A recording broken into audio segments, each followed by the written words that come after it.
So we will just close the slides for a while. Yeah, sure. Hi, good morning, everyone. Welcome to 148th weekly session from CMAAO. We are live on various social platforms and on CMAAO forum. We welcome all our members from CMAAO group, all the audience on this forum. Today, we are talking about prevention of severe allergies. I think this is a topic which everybody wants to know.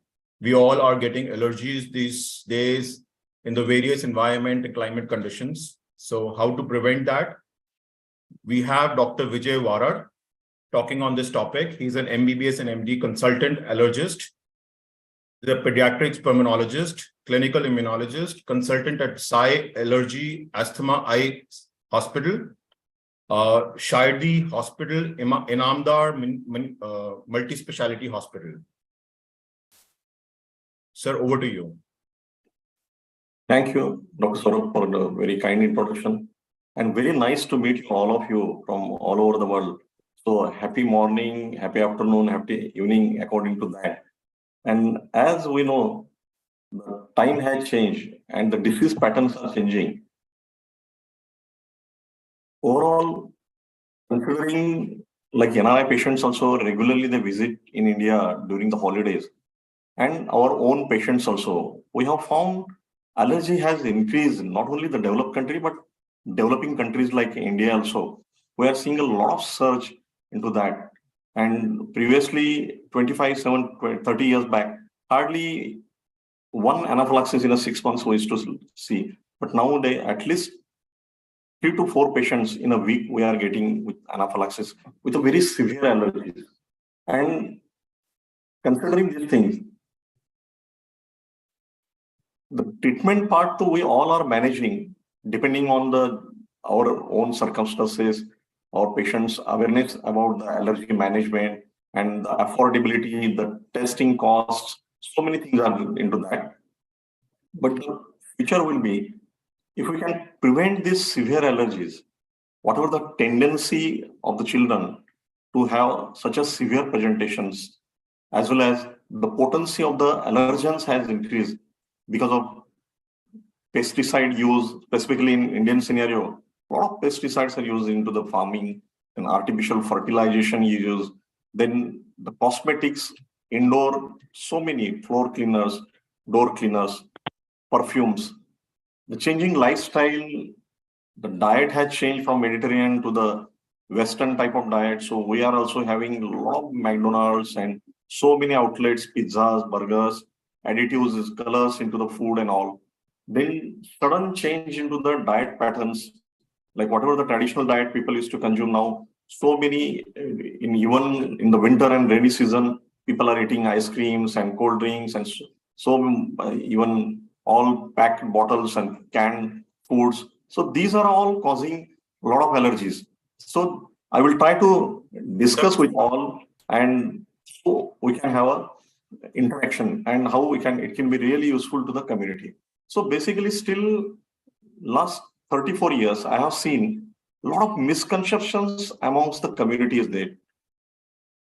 They feel whenever a child having a repeated cough, cold, or throat infection, tonsils, or most of the people talk the immunity is low. Still, I mean, many of the people, but is it that way? Absolutely not. Basically, allergy is a hypersensitivity disease. Even so many alternative pathy people, they talk to the patient that they will increase the immunity and they will reduce the allergy. It can't happen because it is a hypersensitivity disease. Basically, the sensitization goes on happening one fine day when the mast cells become hyperactivated, then the overflow of symptoms start. So it is a hypersensitivity disease. It's not a lower immunity. So even most of our colleagues also, that awareness should be brought that we should have a uniformity while explaining to the patient that it is not a lower immunity, it is a hypersensitivity. Definitely there is a Th2, Th1 imbalance. That's why some of the patients, when the Th2 inflammation increases and the Th1 cells goes down, then the secondary infections happen. So even in India, the Chest Research Foundation did a study and so many deaths are happening because of the asthma, chronic respiratory diseases, obstructive sleep apneas leading to paralysis, blood pressure problems, secondary pneumonias, heart problems in a severe asthma patients. And this chronic exposure, which is happening day in and day out with the indoor allergens into the car pollutants, car funguses, mites, then pigeon feather droppings like in Pune, Mumbai, like urban cities. A lot of pigeon feathers are there. In the pigeon feather, there are 17 types of dust mites. Then the droppings also, aspergillus, cryptococcosis. Food allergy cases are increasing now because of, as I explained about these things. We are also seeing a lot of food allergies nowadays. So what happens here? And the concept should be that the skin dendritic cells, they go on sensitizing. And most of the children, they are around with the mother or grandparents playing with the grains and all. So these grains and all, they cause sensitization to the dendritic cell to the skin. When the Th2 memory cells increase, the intolerance starts happening. And once the child grows up, when he consumes the same foods, whatever the peanut, milk, or eggs and all, then he will start having a symptom of food allergy, eczemas, rhinitis, sinusitis, and all. So, as a practitioners, our aim is that we should educate to our colleagues that symptomatically we are all managing the patients, but considering how we manage the diabetes, how we manage the blood pressure, the same way the allergy management concept, because once allergies, always allergy till we don't manage. In between, there can be a window period, like sort of a lot of eczema children, they overcome the eczema. A lot of colleagues or GRD, 40% have a food allergy. So they may overcome the GRD, but later on, they may go into rhinosinusitis, deviated nasal septum, rhinoconjunctivitis. It's a big problem now. 95% of the rhinitis children have a hidden ocular allergy. Go on rubbing the eyes, go on rubbing the nose, go on rubbing the ears, and later on may go into obstructive sleep apnea, sinusitis, adult onset asthma, and all. Specifically considering Indian scenario, it's a number one chronic disease among children, third leading chronic diseases among all ages, and up to the 2023, prediction is that 30% of the population will suffer with the significant allergy. As I mentioned, significant. Why? Because recently one study was done in India, and it was found that 70% of the populations, they consume the anti-allergics as a common cold or something. But many of them are having anti-allergics regularly in their diet. So we'll see the case-wise. Like we had a significant ocular allergy child. He was from a rural area, around 65 kilometers from Pune. And in a rural area also, he had multiple sensitivities and some pollens, some dust mites. He was suggested the intraocular steroids, but somebody referred to us. And when we found the sensitivity to the child, we guided them about the safe, some environmental control, some simple precautions. And then whatever the advanced therapies have been there, we had a total IG 110 for his age, it is higher. We started on omalizumab biologics, and he's within 4 to 6 months, he got such a nice regression into the inflammation, and field ulcer also started diminishing, and he was much better. So this was basically a Parthenium or English plantain sensitivity was there, and dust mite sensitivity was also very significant. So whatever he used to have a regular blanket, there were a lot of dust mites are always there into the bed and all. This was a 14 years child with a significant growth retardation, visited many pediatricians, chest physicians, pediatric pulmonologists. Most of the investigations were done, even the BAL was done for any infections and all. But when we examine, you can see the long eyelashes here, the Denny Morgan folds also, and dust mite and prosopsis. This prosopsis yellow flower pollens, they travel around 130 kilometers. And so it is a very big problem in India with the prosopsis, peltophorum, these pollens. So you can see the turbinate hypertrophy, the dark circles still over here. This was a 12 years old with significant previous history of snoring, repeated infections, consulted many doctors. He was put upon inhalers, so many things. But when we identified allergens, we guided them about some simple precautions. Actually, he was suggested adenoidectomy also, but does not require, because nowadays it has been found very significant. If the child is having a significant sleep apneas and all, then only we should operate.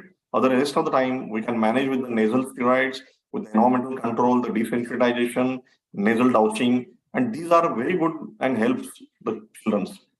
This was a child referred from a corporate tertiary hospital for 3 episodes of significant wheeze, required admission into the ICU also. And already they had visited the dermatologists, pediatricians, and most of them had said, like, looking at the severity, at the age of 3 months, he started having eczema. So he was counseled, the parents were counseled that he will take some time around 8 to 10 years, 12 years. So just continue with the whatever the moisturizations and all. But you can see over here the long eyelashes, depressed nasal bridge also. And once we identified he was having a milk and dust mite sensitivity, we avoided that milk in milk products also. We started desensitizing the dust mites with the sublingual immunotherapy. And within 9 months, the child showed such remarkable results. Even not only his respiratory symptoms come down, he did not require a single admission last 4 years. He's following with me. But within 9 months, his skin also showed a very marked improvement because the dust mites are in crores into the, in millions into the beds. Whatever the deep cushions, the car cushions everywhere. So these simple precautions should be guided today. This was from a very good family. This child had been to us from a cornea specialist, having an early age cataract because of the repeated eye steroids. You can see the periocular eczema also. And last 6 months, his school life was affected. The children used to bully him. How you are having such a lower immunity, you are so sick child and all that way. And they used to say, bully him like, don't go close to him. So even not only the allergies, the symptomatically, even school bullying is done into the children's. Psychologically, these children feel why I am suffering so much, avoidance of so many foods and all. So even it has a psychosomatic changes also into the patients. So this child, if you see, he had initially gastrointestinal symptoms, then skin symptoms, then foot problems, asthma. He was on inhaler, nebulizers and all. So the allergic march was continued. In spite of symptomatically, he was better in between, but later on he had a significant, you can see how much papillae he had. So this was a child referred from a corporate hospital from the PICU. After Pariksha, this child had a peanut butter and he had a significant anaphylaxis and he was admitted into the ICU. Then after that recovery also, the hypoxia, whatever had happened, the child required a lot of time for coming out of that. Now having a repeated cough, cold, antibiotics and all. That's why, and he had a significant dust mite sensitivity. Even the peanut butters and all, because of the repeated putting the hands and into that, these human danders, they fall into that. And the contamination also happens. And this was a significant oral allergy syndrome. Very few cases are that. I discussed with international bodies also about this because peanut, he did not have a significant sensitivity. Even we did the component dissolved diagnosis also, everything, even skin test also. So dust mite contamination was into that. So if you see pharmacotherapy wise, most of these patients are repeatedly treated with the first generation, second generation antihistaminics. In our setups, a lot of first generation antihistaminics are given. It affects the sleep cycle of the children's. It has a long-term cognitive behavioral disturbances. We presented a paper in Toronto, like a lot of children have the side effects of this first generation. So whenever our clinics should use, they should use a safe non-blood-brain barrier crossing, non-sedative antihistaminics because these children require a long-term management with antihistaminics. Then montelukast, whenever it is required, judicious use is recommended. Then mast cell stabilizing medication, specifically ocular allergy. As I mentioned, 95% of the children, they go on rubbing the eyes. That the rubbing will cause again the capillary breakage and dark circles, as well as it will cause a corneal irritation. The keratoconus cases, we are seeing a lot of cases with the keratoconus at the age of 14, 16 years. So the good eye drops with the mast cell stabilization as well as oral medications, like even olopatadine or bilastine and all in a higher dose, 4 times higher dose with the fexofenadine also can be given in these patients to control the mast cells and inflammation and good antihistamine control. Then disease modifying therapy is the immunotherapy. And that awareness should be brought into the community because still people don't know about allergy vaccines, desensitization or immunotherapy in India. So very few experts are into this field. It is very time consuming to explain to the patients and all, but it is rewarding to the patients to reduce the symptoms also, to reduce the medications also, and to stop the further progress of the disease, further sensitivity and further complications also. So whatever the medications we are using, besides that, most important, how in diabetes we educate to the people about simple diet control, exercise. The same way, these patients, if we identify the allergens at least, and if we can guide them, what type of dust mite control should be done, what type of mold control and all. This ARI, GINA guidelines, even the gold COPD guidelines have mentioned, environmental control for that patient is very important, and so that it will help to reduce the inflammatory cycle. So as the children go on into adolescents and adults, their eczema, food allergy may overcome, but they land up into rhinitis, rhinoconjunctivitis, sinusitis, asthma, obstructive airway diseases, adult chronic respiratory diseases. So as the child grows, the food sensitization goes down. In India, we don't have that much food sensitivities as compared to the Western countries, but still definitely the cases are increasing. Then aeroallergen sensitizations also increase with the age. And as the child grows, when he has a one or two sensitizations, he goes to few to multiple, again to sensitivity and the potency increases, and then they have overflow symptoms. The allergic march while treating these patients has to be considered, and according to the age, these different type of presentations can be there. But now it is a vice versa also.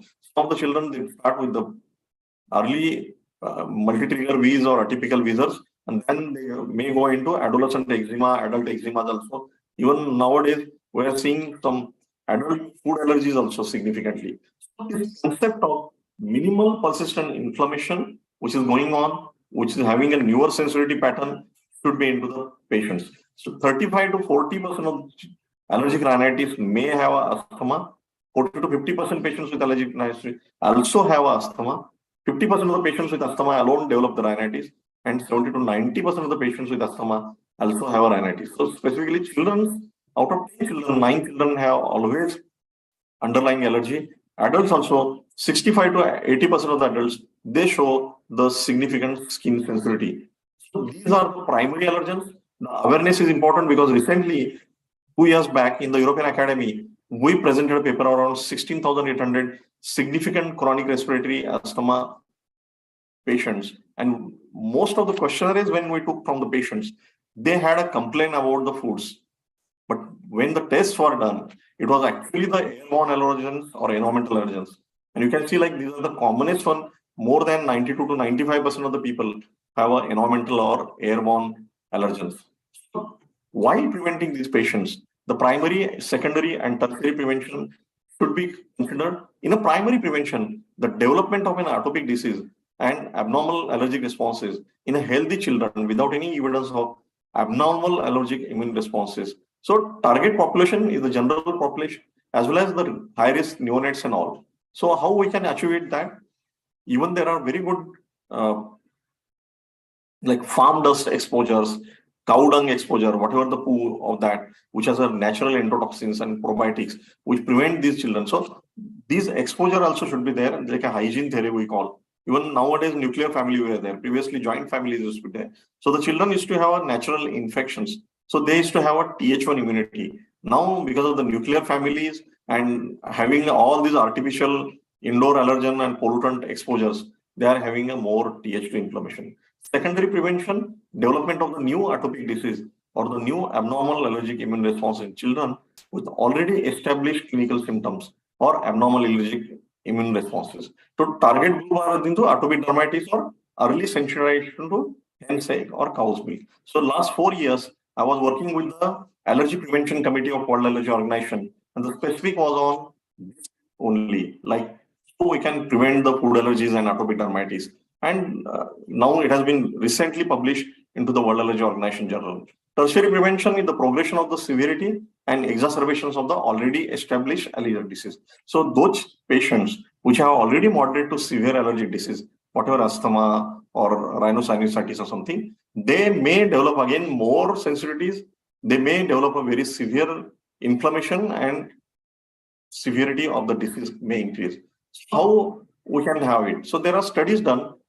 Higher intake of food-based vitamin D reduce the risk of their children getting allergic rhinitis or hay fever. Then again, some of the studies, they did not find a link in vitamin D. So there are always some postulations we require more studies. Then LEAF study was done, and it showed that infants at a high risk for peanut allergy who regularly ate small amounts of peanut protein were less likely to develop the peanut allergies.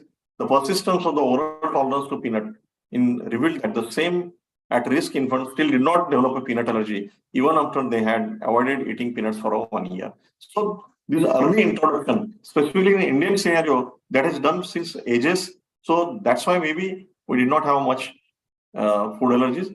Then again, feeding like 4 to 6 months old babies with the peanut powder or diluted peanut butter, and that risk of peanut allergy by 80% was found. Feeding young babies common food allergen teaches their immune system to tolerate the foods, and there are some US and European guidelines on that. And early food introduction, then avoiding the tobacco smoke, pollution, certain viruses, the RSV and all may prevent the asthmas. So many of the grandparents and all, they smoke outside and they come inside, but that smoke will be always exhaled up to 2 to 3 hours. So that should be also be educated. In Indian scenarios, still tobacco burning is done to clean the teeth in the early morning. It is called misri in the local language.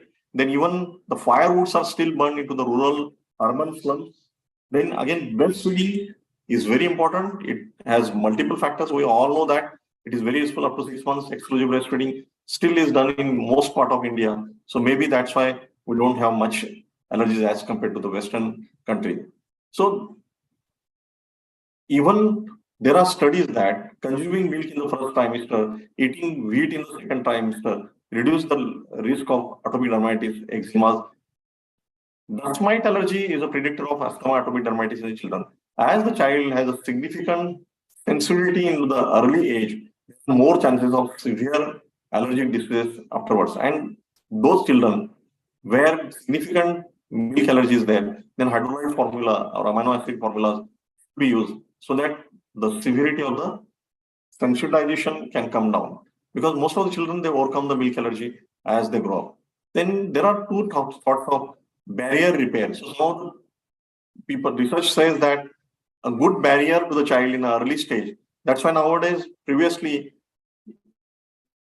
the Bengal gram and milk massage used to be given, coconut oil and all. Nowadays, we don't recommend that because it may have a sensitivity from there. So now the research-based products should be used and the barrier should be improved. Then again, as I mentioned, the breastfeeding benefit, immunotherapy, definitely there are a lot of studies worldwide, more than 100 years, the immunotherapy has been practiced, and the selective patients with specific standardized allergy testing, we can help these patients to stop the severity of the disease and the progress. So the future is on probiotics and biologics.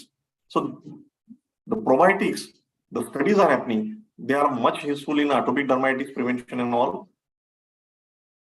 Still, respiratory infections and the allergic rhinitis and asthma, the trials are going on. So toll-like receptors and all, they will have an activation of the dendritic cell and Th1 response. So the Th2 inflammation goes down. So you can see this picture elaborates very nicely.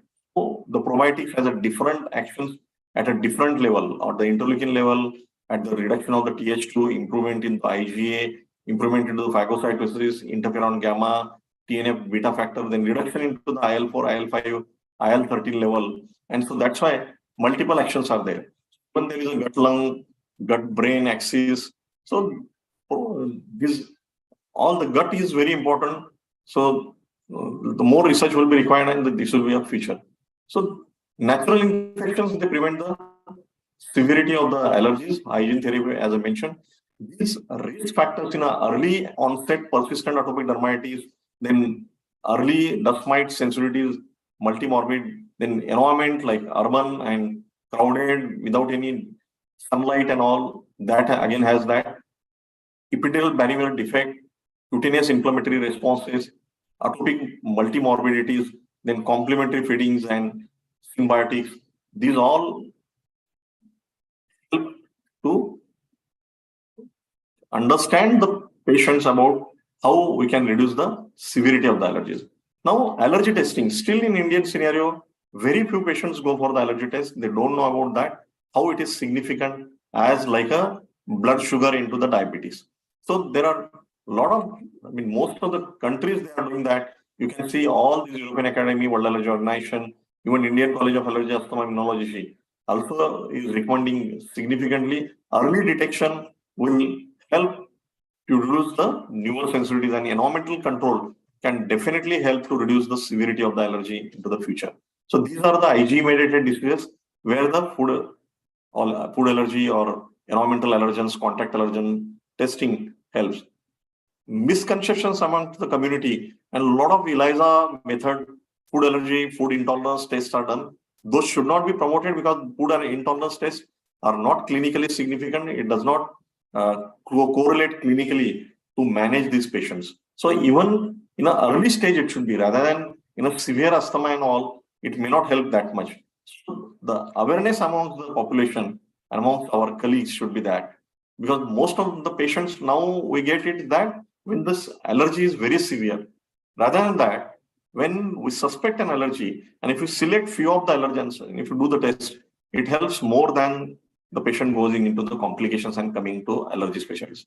So these, as I mentioned, how the standardized skin allergy tests are helpful in most of these patients. Even Indian College of Allergy, Asthma, Immunology in 2017, I was also part of that, and we had such a very well guidelines how the allergy focused medical history, because it takes a lot of time. One patient around 2 to 3 hours for his exposure, what type of where he goes, how many kilometers the child has to travel in a bus, which type of vehicles they are going, all these things, even how much air conditioning into the vehicle, because these air conditioners into the cars and all, they suck so many pollens. So the pollen filter should be there into that. So allergy diagnosis by the skin prick test or specific IG blood allergy test or component result diagnosis like multiplex assay methods.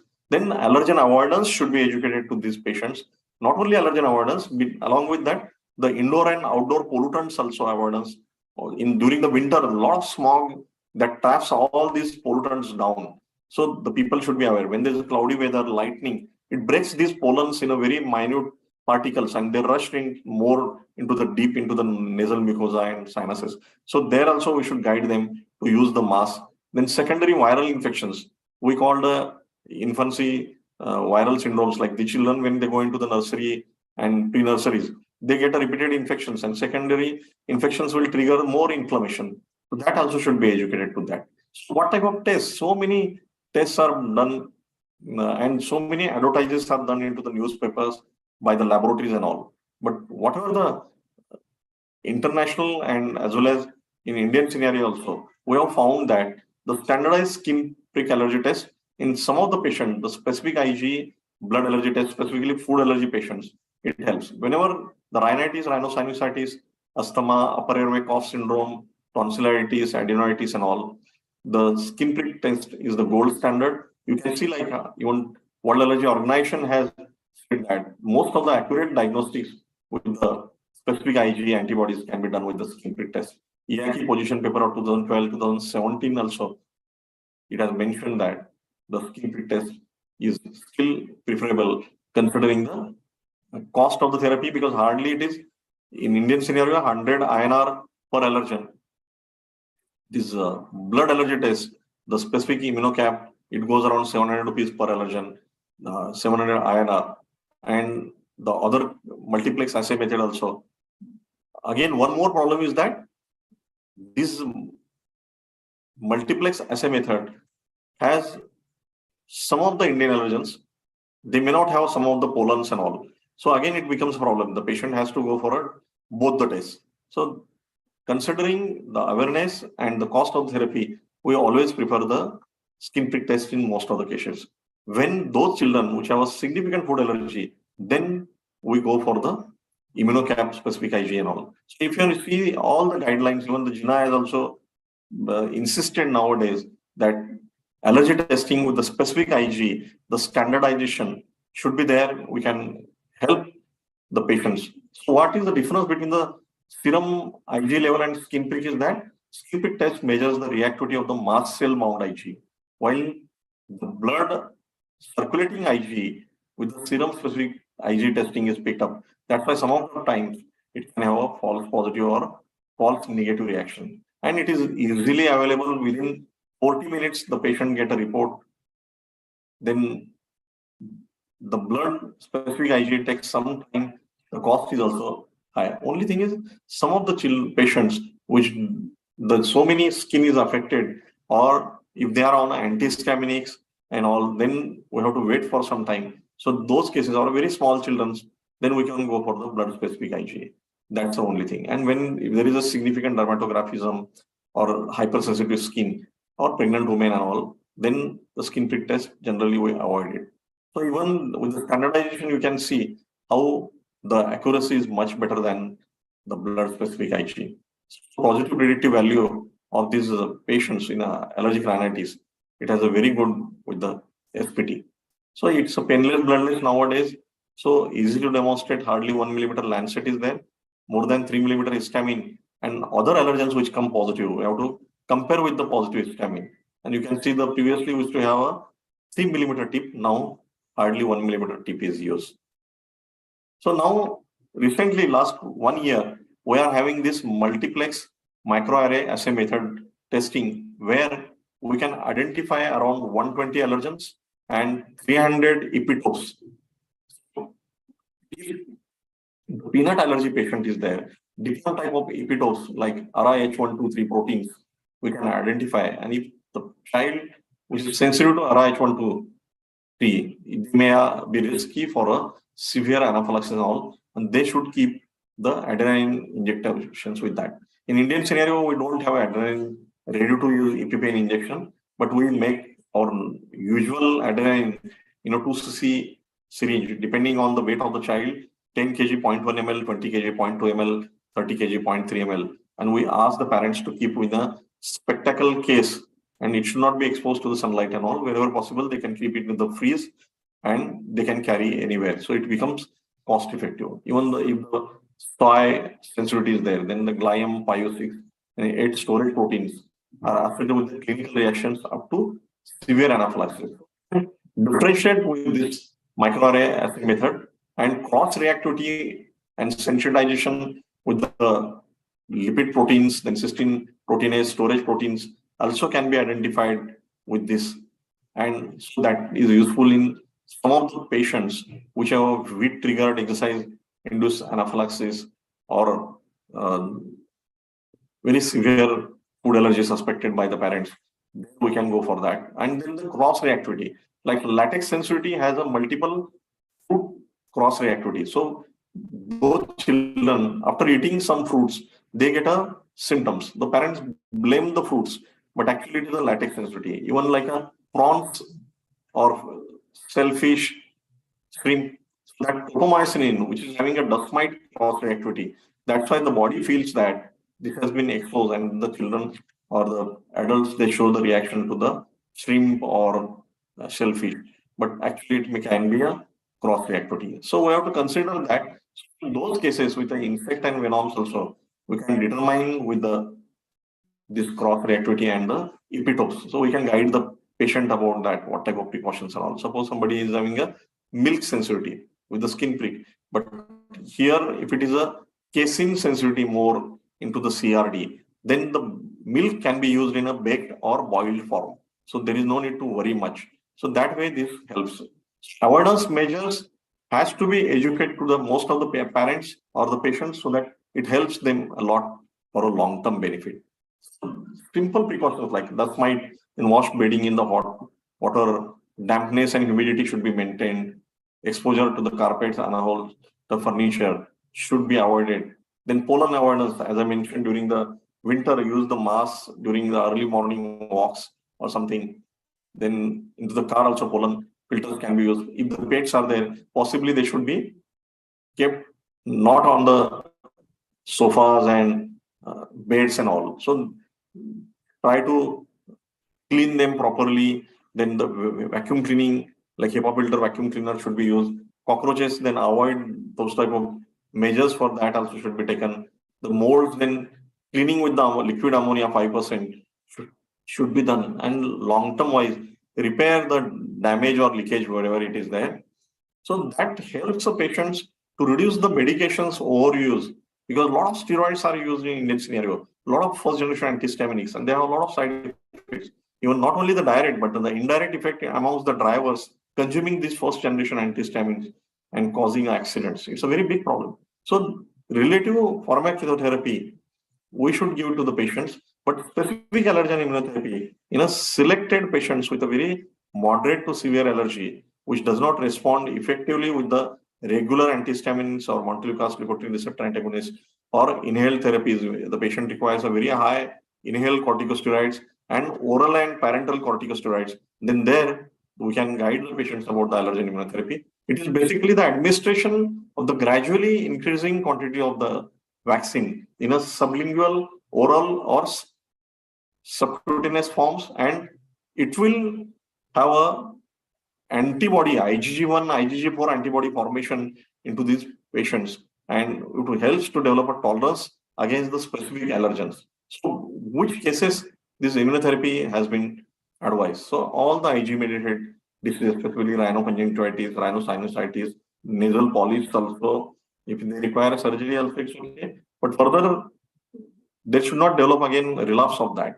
So, if because of the hymenoptera, like insect hypersensitivities or anaphylaxis, and specific few patients with atopic dermatitis or significant allergic urticaria only. If it is significant, very few patients, but they will definitely require it. So always ask the detailed history of the family, parents, first degree relative, clinically examine into the patient any hidden signs of allergy, and then decide about that. And after the allergy test, always clinically correlate, is that allergen correlating according to our history and exposure. So this TH2 and TH1 imbalance should be maintained, and so that to have a long-term efficacy and control of the inflammation. So even 1998, the World Health Organization has published a paper that if you want to reduce the severity of the allergies, and not only that patient, but even some papers say to the next generation also the severity can be reduced with the proper management of the allergy.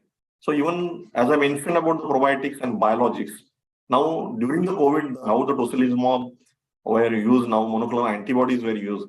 Now at least awareness about the interleukins has happened. But 2012 we did a study in Pune around 20 significant asthma, and we found significant TH2, IL-3, 4, 5, IL-13 were increased in these patients. So there are a lot of studies worldwide, and these target therapies like omalizumab, dupilumab, mepolizumab, reslizumab, bendalizumab, tezepelumab. We are doing trials of omalizumab, itikimab in asthma and COPD also in Pune. So it has a very good recovery to the patients. And these monoclonal antibodies, they directly bind at the Ig, which is getting bound to the FcR receptors, and multiple actions also like anti-IL-5 receptor also in case of dupilumab and mepolizumab, bendalizumab. Such type of will reduce the corticosteroids repeatedly, and which can reduce the anti-allergics also. And there is a misconception among the population that the allergy testing and immunotherapy is costly or it is a time consuming. But if you see the symptom wise also, only medications, the patient may overcome the eczema or asthma, but later on he goes into rhinosinusitis, adult onset asthma, chronic respiratory disease. Now definitely there is a asthma COPD overlap syndrome also. So considering all these things, he requires a repeated medications. Only in between there can be a window period or a dormant period, and later on he goes through that. And where if you manage the allergies and if required desensitization immunotherapy, how we can reduce significantly long-term medications and even the newer sensitivities.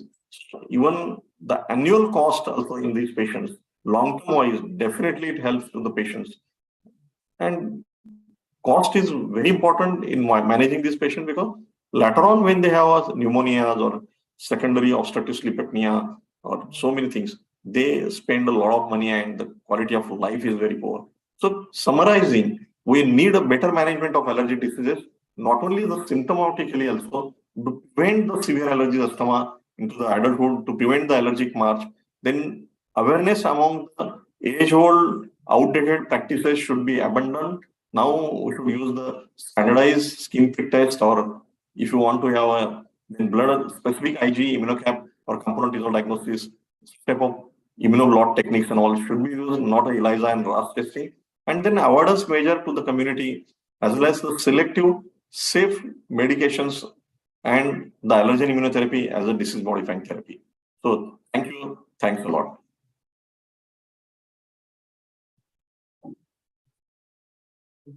Thank you, Dr. Vijay Warat, for that wonderful presentation. I have some questions. May I ask? Yes, Professor, please. I remember reading a study a long time ago. I think it was part of the Tucson study in Arizona, and where they had all these children, 6,000 kids tracked from birth to 6 years old, and they found that a big group of them wheeze early, a big group of them wheeze later, and a small group persistently wheeze throughout like 6 years. So, so it seems like the global asthma levels have doubled in the last 10 years, if I'm not mistaken. And I find in my own practice as well, sometimes I come across young children or young, teenagers with a lot of sinusitis, and have never been diagnosed. And some of them, quite interestingly, because we need a CT scan, and a nasal endoscopy is not so comfortable as well. It doesn't quite, really diagnose sinusitis. What are your thoughts on this sinusitis in children? Yes, sir. Absolutely, I agree with you. It affects the quality of life, and even as I mentioned, rhinoconjunctivitis is a very big problem nowadays, and it is causing a lot of keratoconus. The repeated ocular steroids causing a early cataract, early glaucoma. We had a 19-year-old girl. She lost an eye because of the repeated eye steroids. 6.5 years old child with an early age cataract. So the people should be aware, like rather than using those steroids and all, they should have also the modern science diagnostics and all. They should be used in their practices. Thank you very much. Thank you, sir. Any other questions from the floor? There's a question on the Facebook. Somebody is asking. Hello. Yes, Saurabh. Yes, Dr. Bukhari. Yes. John. This is Dr. Kaisar Sajjad. Oh, Yes, Yes, Dr. sir. Sajjad. Yes, sir. Dr. Sajjad. Yes. Hello, everybody. Dr. Vijay, it was a fantastic, excellent presentation. Thank you. Actually, I missed a few parts of your lecture. Basically, I am an ENT surgeon, so I enjoyed your nasal allergy, whatever you have said. My experience is, I want to share that one of the most serious, rather, I can say, the complication is of the nasal allergy is the nasal polyp, the sinonasal polyposis. So this is one of the very common complication, and the second one is the bronchial asthma. So those who are not preventing themselves from the allergen, in Pakistan, we see the lot of patients are suffering from the nasal polyposis or sinus polyposis. So this is very common, number one. Number two is my observation that regarding the treatment, when we combine the antihistamine with the montelukast, it is very helpful for the allergic rhinitis. So I don't know what is your experience, what you say about that. And lastly, my experience, to be sure, that I say, I advise to the patient, you have to improve your immunity through good sleep, through good diet, and plenty of liquids, and walk or exercise something. So they all will increase your immunity. If the immunity is increased, you will treat yourself the allergies, different type of, particularly the nasals or the throat allergy. So this is I want to share with you, Dr. Vijay. Thank you very much. Thank you, Dr. Kaisar. Actually, absolutely agree with you. Only thing is that, as I mentioned, there is a hypersensitivity. So the most important is that to reduce the sensitivity, see, the inflammation control symptomatically sometimes maybe because of multiple factors, as like in a diabetes, the stress also aggravates. So like I would like to enlighten my 37,000 severe children with asthma allergies. During the first lockdown, not a single parent called me because the children were very happy. So did not develop any symptoms, even besides all dust mite sensitivity and all, because the parents were at home, they were using all the food, whatever they want, and no schools, no stress. So a single stress management also can control the symptomatically the inflammation. But the long-term disease management, the sensitivity development can also be prevented with the nasal douching, nasal wash. It's a very good thing. Like traditionally in Indian scenario, nasal wash is done since thousands of years. Nowadays, we are having all these improved bottles and saline solutions also ready to use. That also should be used. Yes, absolutely. And the montelukast and all, it is a very good drug in mild to persistent, moderate, severe allergies. Definitely.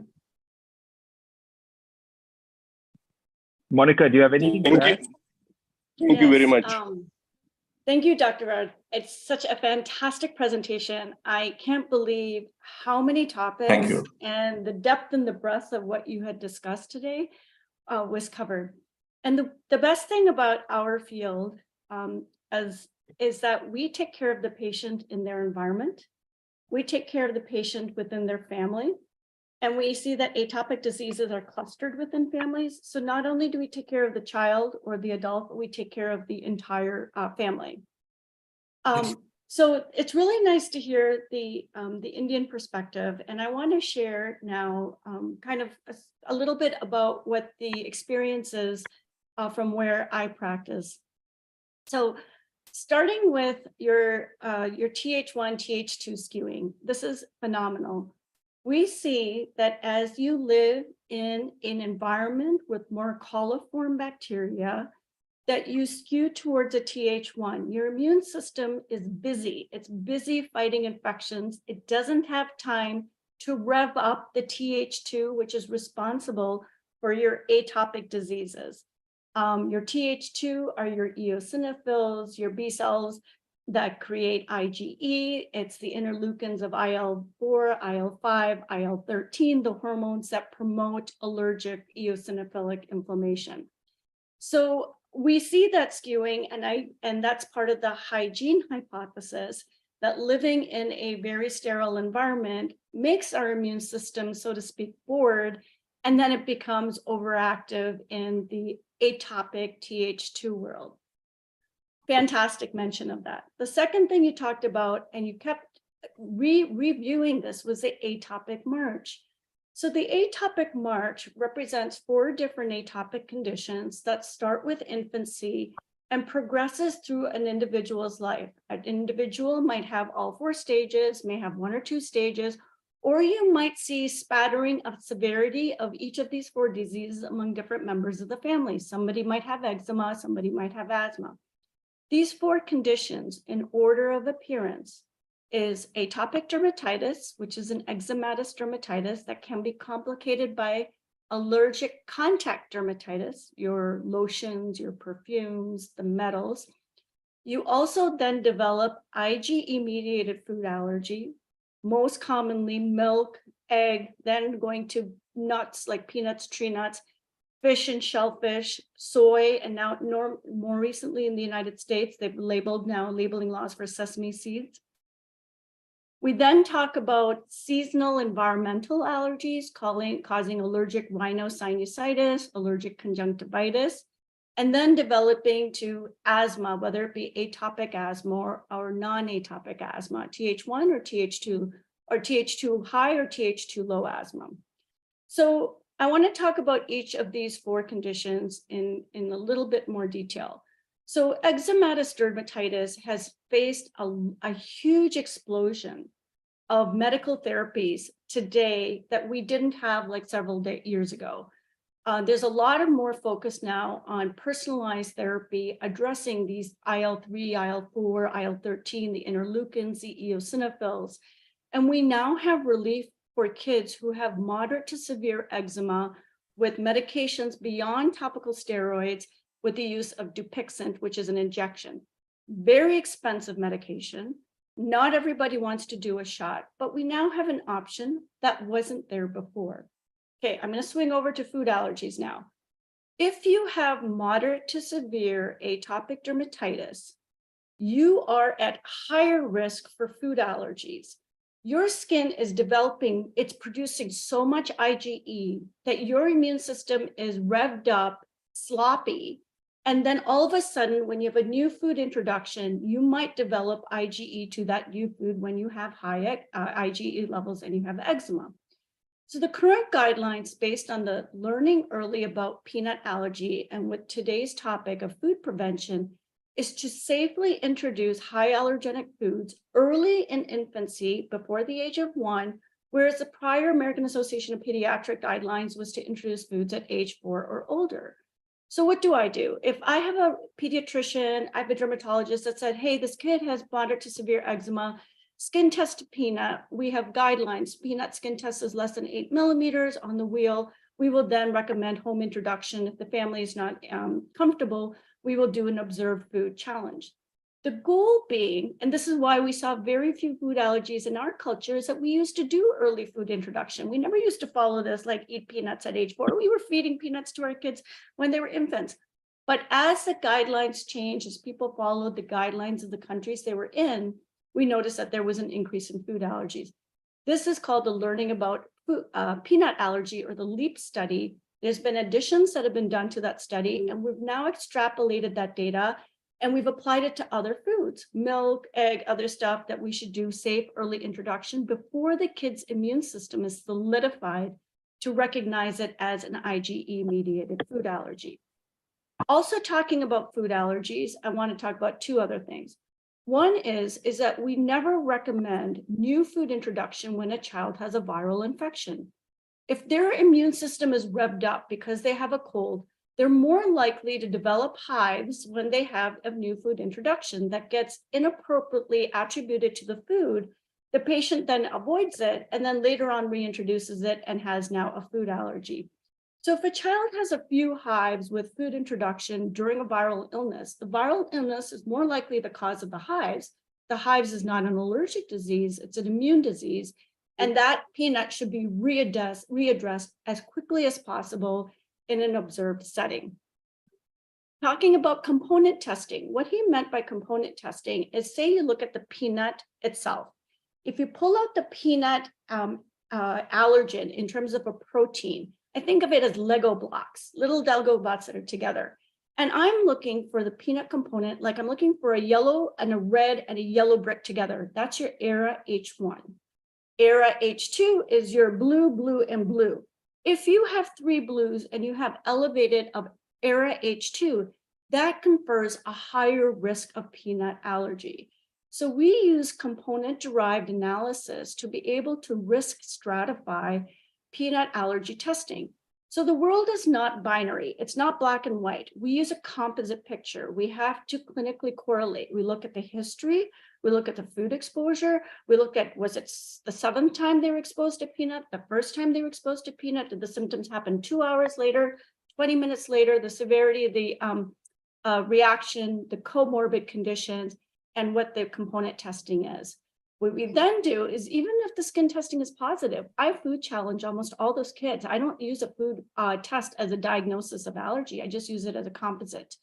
And so therefore, it is very important that you have an allergist involved that uses their experience and can explain it to the patients. Because anybody who's listening to this talk, if they feel, hey, I should just go get a peanut test, I can get a blood test, I can walk over, that's not enough for a diagnosis. You need somebody who has been trained to understand what's known as a positive predictive value, the negative predictive value, the rate of false positive, rate of false negatives when it comes to food allergy testing. In the United States, we never recommend panel testing. Oh, my child has allergies, my child has eczema. Let me get a food test for 30 foods. We don't do it. Our food allergy testing is guided by history. So maybe I will skin test a child to a peanut if their sibling has a high risk peanut allergy, But in the absence of something like that, I say this child is its own person. We are going to not assume that that child has a peanut allergy until we figure out the normal guidelines. Okay, I went a long way about that. I'm sorry. No, absolutely. It was very informative. Thanks for that. Really I'll great. keep going. So that In was Indian scenario- diagnosis number 2.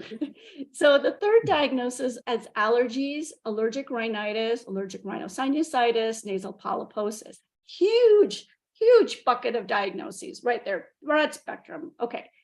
Seasonal allergies, environmental allergies, indoor, outdoor. Why do we test for allergies? We're trying to establish a pattern. If a child has a stuffy nose, a runny nose, an adult has a stuffy nose, runny nose, is it a virus? Is it allergies? If we skin test and identify inhalant allergens, we could then say, hey, like for example, in North America, I'll say ragweed counts are high. You're always having a runny nose in August. Therefore, it's likely to be a ragweed allergy. Or it could be that your child started school and they're also, being exposed to viruses. When we recommend the guidelines for allergies, and this is why steroid nose sprays went over the counter, got FDA approval, where they used to be required by prescription, is that using a consistent low dose inhaled steroid, fluticasone, mometasone, budesonide, triamcinolone, is considered to be far superior, far safer than using consistent use of antihistamines. We do not recommend Allegra or fexofenadine every day. We do not recommend loratadine every day. The only time that I recommend antihistamines every day is somebody has chronic hives. For people who have environmental allergies, antihistamines are always PRN. Inhaled steroids are done on a scheduled basis. Takes 2 weeks to work, no immediate gratification. You got to stick with it. Aim the steroid nail spray to the same side ears. Okay, so flipping over to polyps. Now, that is a different diagnosis. So polyps can be eosinophilic or it can be neutrophilic. If you have cystic fibrosis, it has a different immune basis.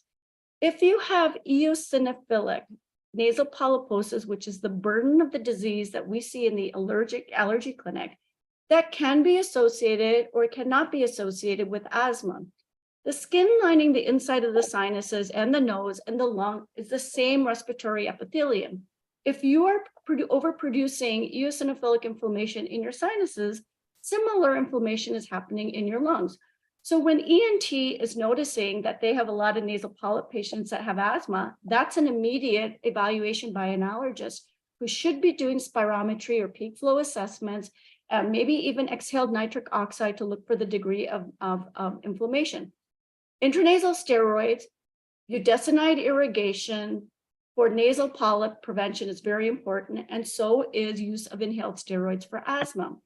We're in a new world, direct therapy. We have depemokimab or Dupixent, we have mepolizumab, which is Nucala, and we have omalizumab or Xolair that have all been approved for nasal polyposis that are eosinophilic phenotype. There is no prevention of this disease.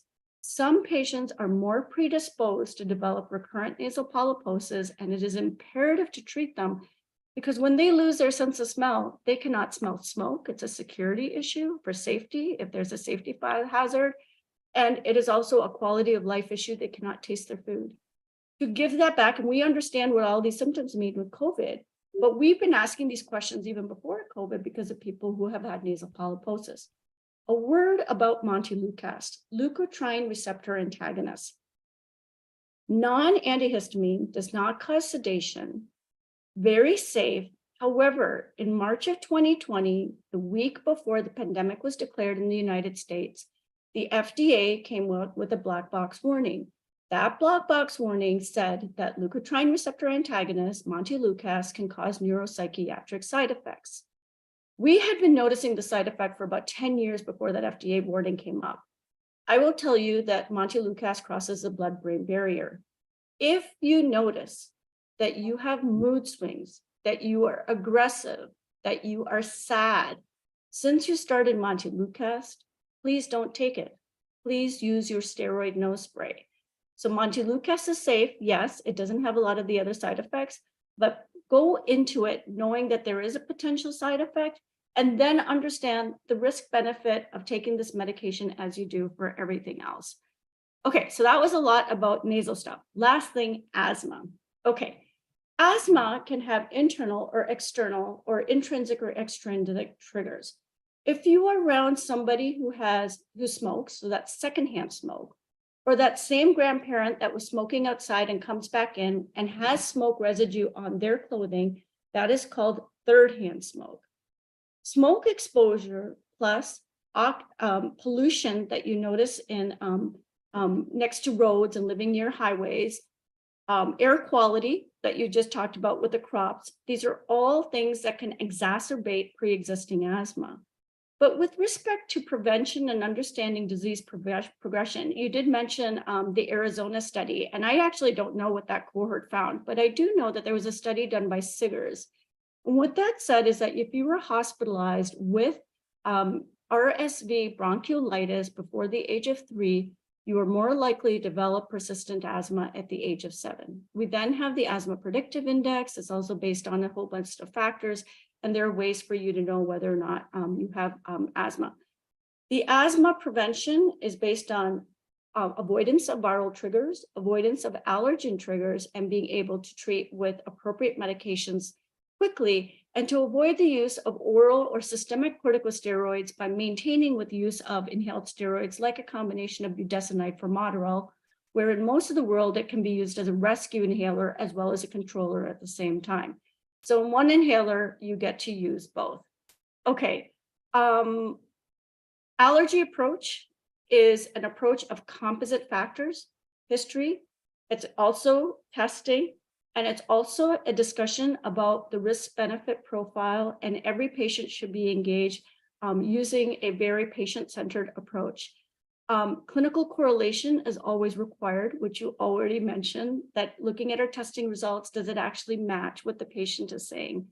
And it's also really important to understand that each person changes at different stages of their life. If you look at women who are pregnant or go through menopause or go through puberty, their asthma and allergy profile will change with their life, as will their profile in different environments.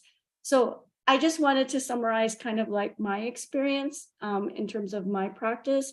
And I wanted to say thank you for a phenomenal presentation. And all I did was just piggyback on what you had already said. So thank you very much.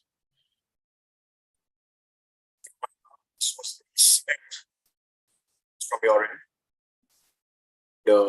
I think it covers up very well. Anybody else has a question before we end the meeting? Oh, yes, Dr. Sarab, I want to ask one question. Yeah, Dr. Bhari. Thank you very much for Dr. Vijay for your nice presentation. Most of my feedback and discussion has been covered by Dr. Monica.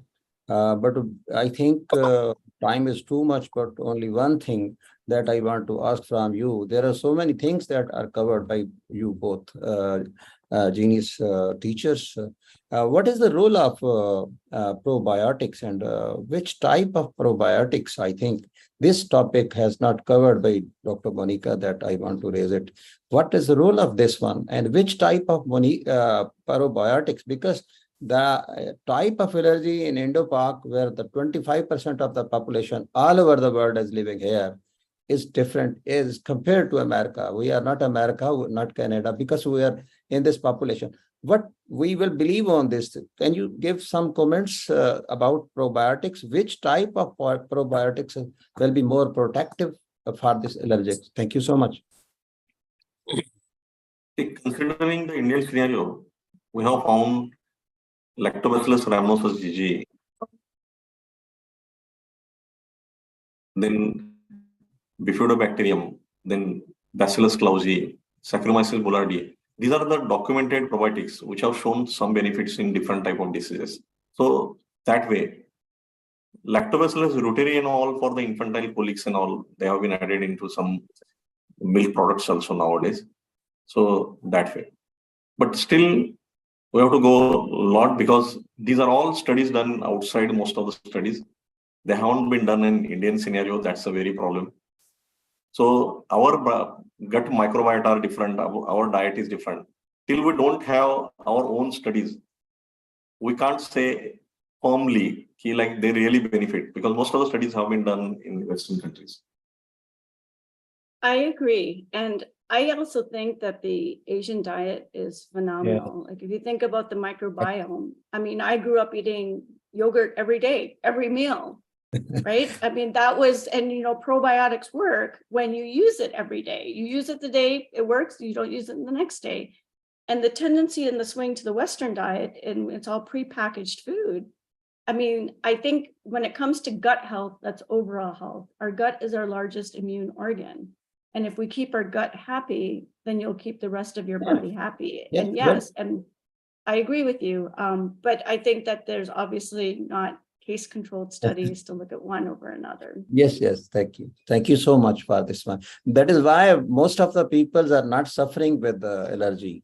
If we see the prevalence of allergy all over the world, it's hardly 10 to 30% of different types. And most of the people are protective these. We are using these all things, especially in our countries. We early in the morning, our mothers, when we are a child, they gave the lassi and this yogurt and all this. I think these all things are protective for the immunity. Thank you so much once again, inshallah. Thank you so much. I think in the interest of time, we would like to wind up the session. Thank you. This was an excellent, I think, session by Dr. Vijay and followed up with Dr. Monica. I think there was a comment from Angelica saying that you should take a full session as well. So I will follow up with you for that. But thank you everyone for joining in, and stay tuned for the next session. We will report, we will inform the session again. So thank you so much for joining in. See you again.